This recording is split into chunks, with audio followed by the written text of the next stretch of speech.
Assalamualaikum warahmatullahi wabarakatuh.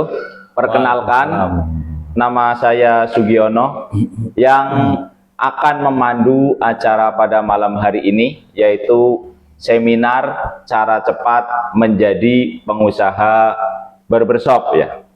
Pada malam hari ini kita akan dipandu oleh trainer kita, akan belajar bersama trainer kita, yaitu Pak Iksan ya. Beliau adalah seorang praktisi usaha barbershop yang sudah memiliki lebih dari 10 cabang ya. Tidak lama-lama, ayo kita belajar bersama-sama. Kita sambut Pak Iksan. Terima kasih Pak Sugiono sudah memandu acara ini. Gimana kabarnya teman-teman semua? Sehat? Luar biasa ya. Jadi pada malam hari ini kita akan kupas tuntas trik dan teknik bagaimana kita bisa menjadi seorang pengusaha barbershop. Sepertinya enaknya di sini nih saya nih ya, biar kelihatan kamera. Baik, sebelumnya perkenalkan, nama saya Iksan. Saya asli dari Tegal, merantau di Kerawang sejak tahun 2008, kurang lebihnya sekitar 17 tahun. Nah, saya tentunya sebetulnya masih menjadi salah satu bagian karyawan swasta yang ada di perusahaan di Kerawang. Kemudian yang kedua, praktisi usaha barbershop yang alhamdulillah sampai saat ini sudah ada 10 cabang yang ada di Kerawang, kemudian Cikarang dan Yogyakarta. Makanya pada malam hari ini kita akan kupas tuntas bagaimana pengalaman saya dan tim bisa cepat menjadi seorang pengusaha barbershop. Siap teman-teman untuk belajar pada malam hari ini? Yang pertama tentunya adalah bahwa tujuan kita pada malam hari ini, program ini dirancang untuk teman-teman. Jangan khawatir, bagi teman-teman yang masih pemula, tidak punya pengalaman sama sekali, jadi kita akan membedah 8 strategi tahapan dari pemula menjadi seorang pengusaha barbershop secara cepat, praktis, dan lebih powerful. Siap ya teman-teman semua ya? Boleh? Oke? Tepuk semangat. Oke. Nah, perjalanan pada malam hari ini kita ada 8 nih. Yang pertama kita akan belajar bagaimana merubah mindset kita yang awalnya dari seorang pemula menjadi seorang pengusaha barbershop. Yang kedua, tentunya ketika kita sudah merubah mindset kita kupas nih, gimana sih pertama kali kita akan meriset pasar untuk menentukan bahwa lokasi ataupun tempat yang akan kita jadikan usaha barbershop ini layak untuk kita tindak lanjuti. Yang berikutnya adalah terkait dengan positioning, bahwa di sekitar kita tentunya banyak sekali rekan-rekan seprofesi yang sudah memang membuka usaha lebih dulu. Nah, positioning kita ada di mana? Kita akan kupas tuntas di situ.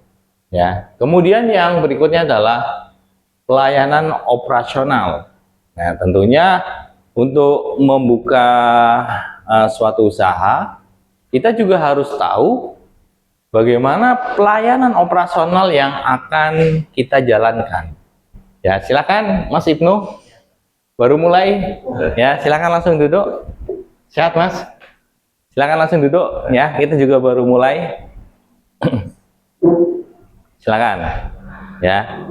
Yang berikutnya adalah kita akan membahas terkait dengan keuangan bisnis. Jadi kalau mindset kita sudah kita rubah menjadi seorang pengusaha, tentunya kita harus bisa mengatur nih keuangan bisnis kita. Makanya kita akan bongkar semua trik terkait dengan keuangan bisnis untuk membuka usaha barbershop. Yang berikutnya adalah marketing yang realistis. Tentunya agar usaha kita menjadi usaha yang cepat berkembang, ya kan? Tentunya kita juga perlu support marketing yang realistis dengan adanya kondisi kemajuan dari industri 4.0, 5.0. Kita akan memanfaatkan itu, berkolaborasi dengan perkembangan teknologi itu. Kemudian tidak kalah penting, di dalam kita membuka usaha, kita juga harus punya tim, punya legalitas, dan tentunya kita harus punya strategi untuk menanggulangi resiko yang akan muncul pada saat kita melakukan usaha. Ya. Nah, terakhir, tentunya kalau kita sudah belajar, kita juga akan membuat tugas nih agar makin mantap teman-teman dalam gimana cara cepatnya kita belajar. Jadi belajar itu yang pertama ada niat dulu, ya, niat, mau, dan mencoba. Ya, ketika kita sudah ada niat, ya kita belajar. Ketika kita sudah belajar, kita ada keinginan untuk merubah yang awalnya menjadi pemula menjadi seorang pengusaha. Ketika kondisinya seperti itu, sudah kita ada keinginan, barulah kita mencoba. Nah, tentunya mencoba ini adalah belajar, proses belajar. Diawali dengan apa? Kita akan membuat tugas, membuat konsep usaha sendiri. Siap ya, teman-teman semua ya? Mas Ibnu? Mas siapa lupa? Arya. Ya, Mas Arya dan Mas Ibnu. Bicara mindset nih, teman-teman. Menurut psikologi Carol Dweck, jadi mindset itu adalah keyakinan memainkan peran penting apa yang Anda inginkan dan apakah Anda dapat mencapainya. Itu mindset. Nah, tentunya saat ini di antara teman-teman pasti sudah punya mindset ketika ingin belajar di sini. Mindset yang awalnya menjadi pemula akan menjadi seorang pengusaha. Nah, itu yang harus kita rubah di situ. Sehingga kalau kita bicara mindset, mindset itu dibagi menjadi dua, fixed mindset dan growth mindset. Fixed mindset itu artinya adalah meyakini bahwa bakat, kecerdasan, kemampuan, karakter seseorang merupakan sesuatu yang sudah ditetapkan sejak lahir. Saya mah begini-begini aja juga cukup. Itu fixed mindset. Tapi kalau kita melihat ke arah growth mindset, bahwa keyakinan kemampuan itu adalah dasar untuk dapat dikembangkan melalui cara berlatih, bekerja keras, dan tentunya bakat hanyalah titik awal. Nah, kalau kita bicara fixed mindset, bakat itu adalah ditetapkan sejak lahir dan tidak bisa berubah. Tapi kalau misalkan growth mindset, bakat itu hanyalah titik awal, bisa kita kembangkan dengan cara tadi bekerja keras, terus berlatih, dan itu akan mengembangkan bakat kita. Yuk, sebelum kita kupas tuntas trik dan tips untuk membuka cara cepat menjadi seorang pengusaha, nah kita juga harus belajar nih 5 sikap dari pemula menjadi seorang pengusaha barbershop. Tentunya ini akan merubah mindset yang awalnya pemula menjadi seorang pengusaha. Yang pertama adalah acceptance, terima. Yang kedua adalah surrender, ikhlas. Yang ketiga adalah gratitude, syukur. Yang keempat adalah sincerity, tulus. Yang kelima adalah forgiveness, memaafkan. 5 sikap ini akan membuat kita sebagai pemula untuk bisa merubah menjadi seorang pengusaha. Yuk kita bedah satu persatu. Acceptance, terima. Maaf nih, Pak Sugi jadi membelakangi. Oh, aman, aman. Apa Pak Sugi mau di situ? Biar lebih enak, bisa duduk situ bareng-bareng. Nggak enak nih, membokongi ya. Belakangnya mau membokongi ya. Nah, acceptance ataupun terima. Nah, jadi kalau kita melihat dari sikap ini, kita hubungkan tadi antara fixed mindset dengan growth mindset. Kalau kita bicara fixed mindset terkait dengan acceptance, merasa takdir itu sudah mentok, bakat itu sudah mentok sejak lahir nih, saya nggak bisa ngapa-ngapain, udahlah saya gini-gini aja juga udah cukup, saya pemula tukang cukur, saya pemula nggak bisa nyukur, kayaknya nggak mungkin deh menjadi seorang bos, menjadi seorang pengusaha. Nah, itu pikirannya fixed mindset.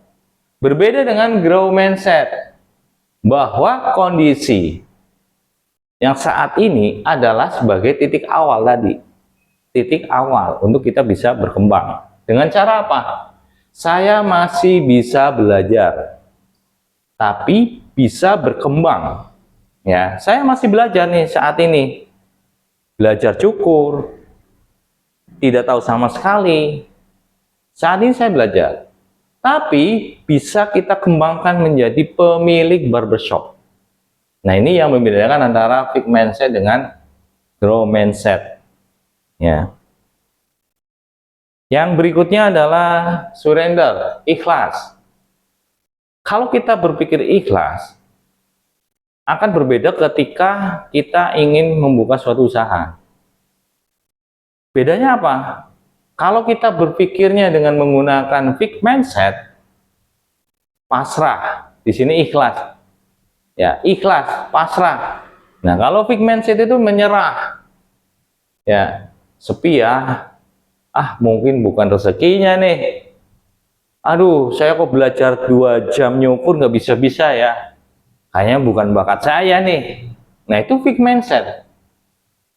Tapi kalau misalkan kita belajar terkait dengan growth mindset, pasrah itu bukan berarti pasrah terus menyerah, tapi kita harus berstrategi, ikhtiar semaksimal mungkin, hasilnya saya serahkan kepada Tuhan. Contoh misalnya, saat ini kita belajar nih, fokus kita belajar nyukur nih, apapun hasilnya kita pasrahkan, tapi yang saat ini kita lakukan adalah fokus untuk belajar. Nah, itu yang namanya kita grow mindset. Ya. Nah, itu ikhlas. Berikutnya adalah gratitude, syukur. Bedanya apa? Kalau kita berpikir dengan cara fixed mindset dengan grow mindset. Kalau fixed mindset, rasa syukur kita itu akan hadir ketika kondisinya rame. Wah, rame nih hari ini bisa dapat 10-15 kepala, alhamdulillah, senang nih. Tapi begitu kondisinya zong, aduh, zong nih. Aduh, zong nih. Haduh, zong. Jadi kebanyakan haduh. Ya. Itu yang harus kita rubah. Seperti apa harus kita rubahnya? Alhamdulillah, meskipun hari ini dapat 2 kepala, saya bisa belajar melayani lebih baik. Meskipun 2 kepala yang kita layanin hari ini, meskipun 2 kepala konsumen yang kita cukur hari ini, tapi kita berikan pelayanan yang terbaik kita untuk konsumen itu. Itu adalah rasa syukur terhadap apa yang kita lakukan saat ini. Itulah growth mindset. Yang keempat adalah sincerity, tulus, ketulusan. Nah, kalau kita bicara fixed mindset, rasanya kalau kita udah nyukur nih, pengen dong ada tip, ya kan? Pengen dong dapet tip. Aduh, kok ini kok tipnya seret banget nih, ya kan? Kalau kita ingin bekerja di tempat yang lain, yang penting saya akan mencari bayarannya yang lebih gede. Pelayanan nomor 2. Yang penting saya bisa hidup nih. Yang penting saya bayarannya gede, tipsnya gede. Itu yang kita namakan fixed mindset. Coba kita berpikir sejenak. Kalau kita bisa melayani dengan sepenuh hati, saya akan memotong rambut dengan setulus mungkin. Ibaratkan namanya seni cukur, menghayati itu. Menghayati. Karena apa? Puasnya pelanggan. Ya, puasnya pelanggan itu adalah bagian dari investasi kita. Bayangkan kalau kita melayani pelanggan dengan setulus hati, pelanggan itu akan merasa dihargai. Ketika merasa dihargai, pelanggan itu akan tentunya merasa percaya dengan hasil kerja kita. Sehingga itulah menjadi investasi jangka panjang.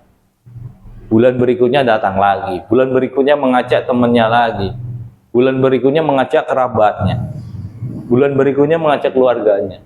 Itulah yang namanya investasi. Sehingga rasa tulus ini itu harus menjadi mindset yang akan kita jadikan sebagai pengusaha barber. Grow mindset. Yang terakhir adalah forgiveness, memaafkan. Terkadang kalau kita berpikir fixed mindset, ketika kita gagal, itu menyalahkan diri kita sendiri. Ketika kita gagal, menyalahkan orang lain. Contoh misalnya, aduh hari ini saya rugi nih, berarti saya nggak cocok nih jadi pengusaha. Aduh hari ini saya mulai buka di sini, kok nggak ada yang nyukur. Waduh, ini gara-gara orang itu nih, katanya di sini ramai, ternyata kondisinya sepi. Itulah fixed mindset. Kalau kita belajar grow mindset, belajarlah dari kesalahan. Belajarlah memaafkan diri sendiri. Saya salah nih. Saya salah berstrategi. Saya salah mungkin pada saat memutuskan tempat ini sebagai usaha. Tapi itu adalah pelajaran untuk bisa lebih matang ke depan. Artinya apa? Bukan hanya kita menyesali kesalahan dari kita, menyesali dari kegagalan kita saat ini, tapi kita harus terus berstrategi. Gimana ya? Ini kalau kita lihat peluangnya masih ada. Meskipun kondisinya ternyata 1 hari, 2 hari, 1 minggu, 1 bulan, kondisinya tidak ada pemasukan ataupun pelanggannya sedikit, tidak sesuai dengan ekspektasi kita. Tapi dari situ kita harus belajar bahwa apa yang saat ini merasa kita gagal, sebetulnya kita ada peluang ke depannya. Makanya pola grow mindset ini harus kita mainkan. Ya. Sehingga dengan 5 sikap ini, kita dari pemula akan menjadi pengusaha barbershop yang bisa membentuk mental baja, tetapi tetap rendah hati dan penuh makna dalam membangun usaha kita. Nah, coba kita renungkan, kita flashback sebelum datang ke sini, 2 hari kemarin, 3 hari kemarin, apa yang Anda pikirkan ketika saya ingin menjadi seorang pengusaha? Apakah posisi kita ada di fixed mindset yang tadi? Atau kita sudah bergeser ke grow mindset? Yuk, kita coba dengarkan dari Mas Ibnu nih. Coba, silakan Mas Ibnu, ceritakan. Ceritakan bahwa pada saat saya sebelum datang ke sini, pikiran saya itu ketika saya ingin menjadi seorang pengusaha barbershop itu seperti apa? Apakah tadi ada keraguan, ada tidak ketulusan, atau memang saya tulus, atau memang seperti apa? Dari 5 sikap tadi.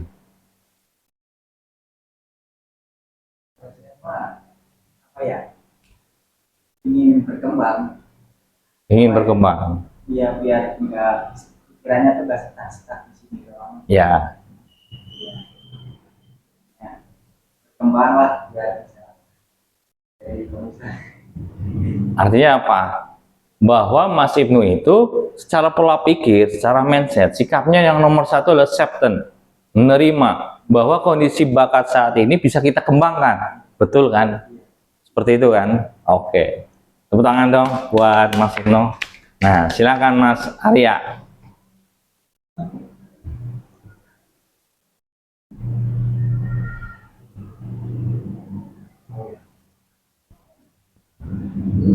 Bingung Pak.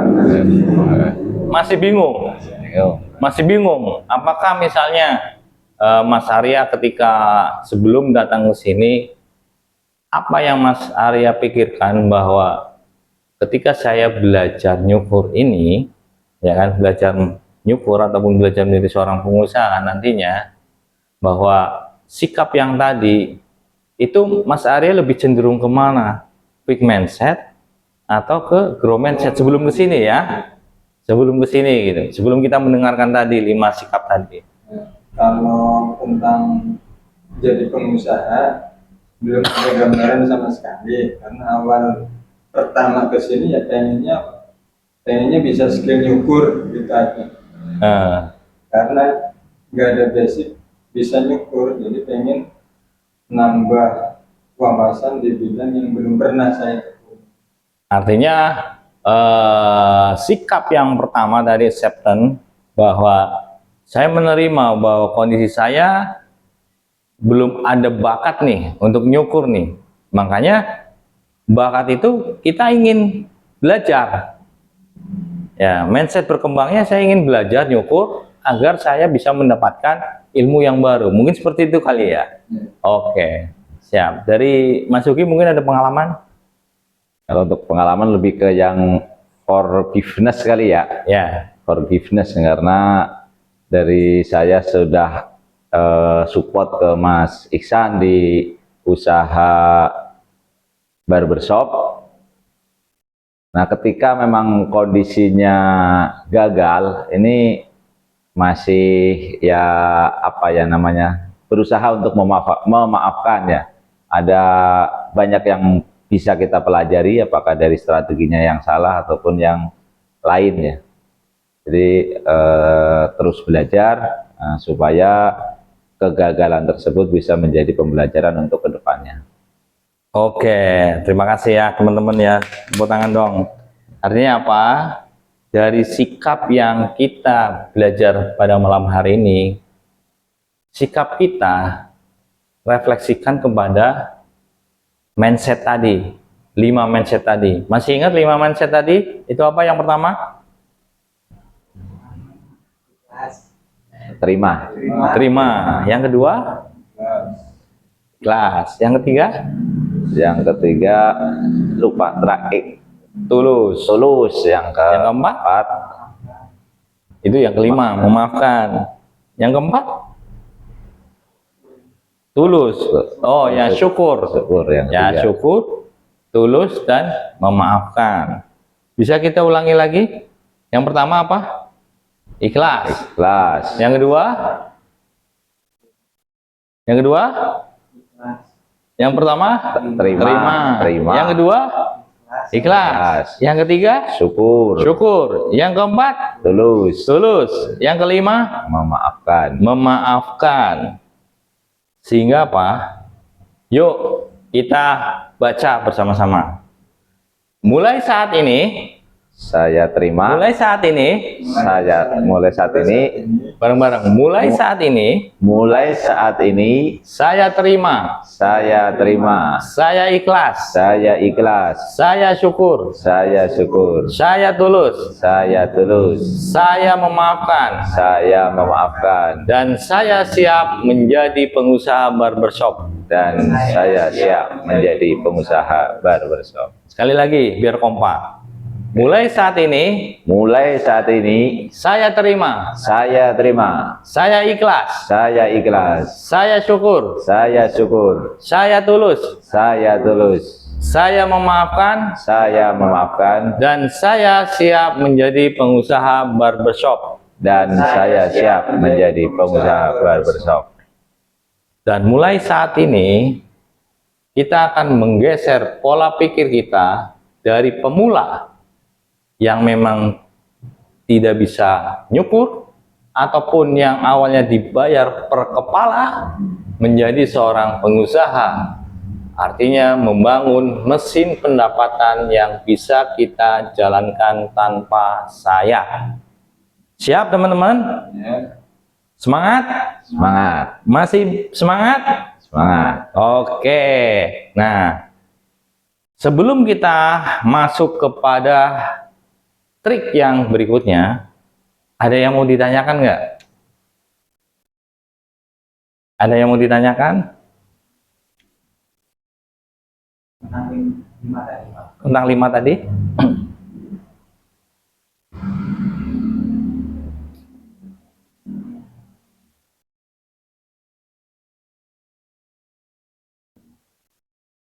Mau ditabung dulu pertanyaannya? Iya. Boleh, Mas Arya, mau ditabung dulu apa sudah ada unek-unek nih pertanyaan nih, banyak pertanyaan? Nabung dulu. Mas Ugi? Tabung dulu, lanjut. Tabung dulu. lanjut. Oke, kita lanjut. Sebagai calon pengusaha, kita tutup nih biar nggak hardang.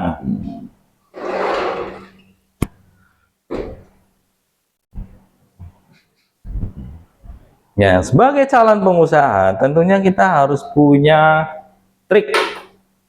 Ya, kita akan bongkar. Yang berikutnya adalah riset market, market riset. Market riset itu kita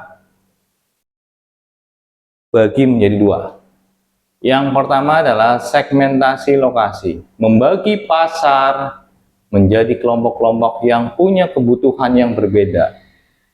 Lalu, gambarkan hal yang ideal untuk bisa kita menjadikan sebuah jasa usaha kita.